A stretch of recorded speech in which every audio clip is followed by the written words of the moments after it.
મારું નામ ચમાર બાબુભાઈ દુધાભાઈ મોડાસા અને અમે અત્યારે હાલ સબલપુર કોરઠમાં રહીએ છીએ। સવારમાં એક પરિવારના ઘેર ભાઈ મુરજીભાઈના ઘેર ગેસ ચાલુ કરતા ગેસ ખતમ થઈ ગયો હતો અને ચા બનાવવાના સમયે બીજો ગેસ ચાલુ કરતા ગેસના અંદર જે સિલિન્ડરના અંદર જે રિંગ હોવી જોઈએ એ રિંગ હતી નહીં અને ગેસ બાષ્પીભવન થતો હતો।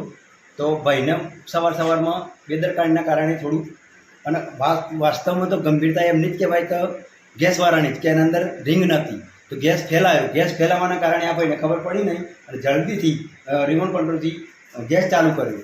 ચાલુ કરતાના અંદર જે ગેસ ફેલાયેલો હતો એનાથી બ્લાસ્ટ થયો એવા સીધા ભરતભાઈને પહેલાં ઈજાગ્રસ્ત થઈ, તેના મમ્મી દોડીને આવ્યા, એમને પણ વધારે થોડી ઈજાગ્રસ્ત થઈ અને બાજુમાં બે છોકરીઓ હતી એ પણ દોડીને આવી તો એમને પણ ઈજાગ્રસ્ત થઈ છે।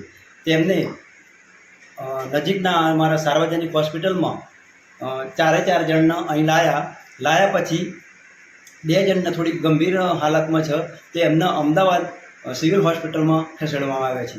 અત્યારે હાલ 2 બેબીઓ અહીંયા સાર્વજનિક હોસ્પિટલમાં દાખલ છે।